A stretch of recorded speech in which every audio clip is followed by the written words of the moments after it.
Boker Tov à tous, dans cette Mishnah, Rabbi Shimon ben Eliezer il nous dit: n'adresse pas des paroles d'apaisement à ton compagnon quand il est en colère. Une personne, quand elle se met en colère, c'est qu'elle se met, même en français, on a cette expression, on dit qu'elle est hors d'elle. Ça veut dire qu'à ce moment-là, on dit que le Kol mine geinam sholtim alav. Ça veut dire que c'est comme si cette personne-là, quand elle se met en colère, elle se retrouvait en enfer. En français, il y a l'expression elle est hors d'elle. C'est-à-dire que mamash, sa neshama, elle sort. Et donc, on considère qu'elle n'appartient plus au corps, elle appartient donc au geinam. Et que quand la neshama, elle va se calmer, elle va revenir, elle a perdu des mérites parce qu'elle s'est mise en colère.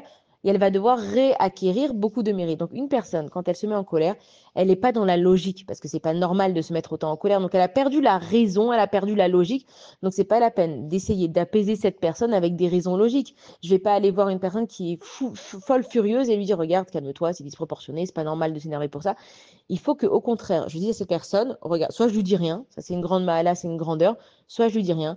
Mais si j'ai peur que je me fais marcher dessus et que je me laisse avoir, etc., je peux lui dire, regarde, t'es pas en état de parler. Dès que tu t'es calmé, on parle ensemble. Et je lui réponds pas plus. Et j'essaye pas en fait de rentrer en communication avec cette personne parce qu'elle n'est pas là. Elle est hors d'elle. Sa neshama, elle est sortie. Elle est en train de s'imaginer un milliard de scénarios pour lesquels ça la met hors d'elle, encore une fois.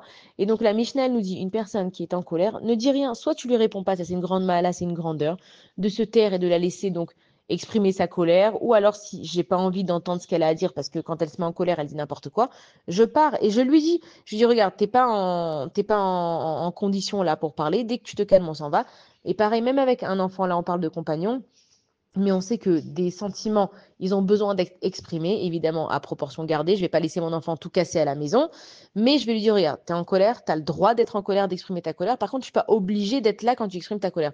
Donc, énerve-toi, passe ce que tu as à passer, et dès que tu t'es calmé, on en parle. Et déjà, l'enfant, ou même le compagnon, il sait qu'il a le droit d'être en colère, c'est pas bien. Mais Etzemze, que la colère, elle est là maintenant, il faut qu'elle sorte. Sors ta colère et vous allez voir que du fait que je laisse une personne exprimer ce qu'elle a à l'intérieur d'elle, sans l'empêcher de le faire, la colère, elle se calmera beaucoup plus vite. Donc, bonne chance à tous. On garde notre calme. Quand une personne, elle se met en colère, on essaye de ne pas lui répondre. Si on a besoin de lui répondre, on lui dit qu'on la laisse donc exprimer ce sentiment. Et quand elle est calme, on parle. Et Bezrat Hachem, qu'on rencontre que des gens qui ne soient pas en colère. Bonne journée à tous.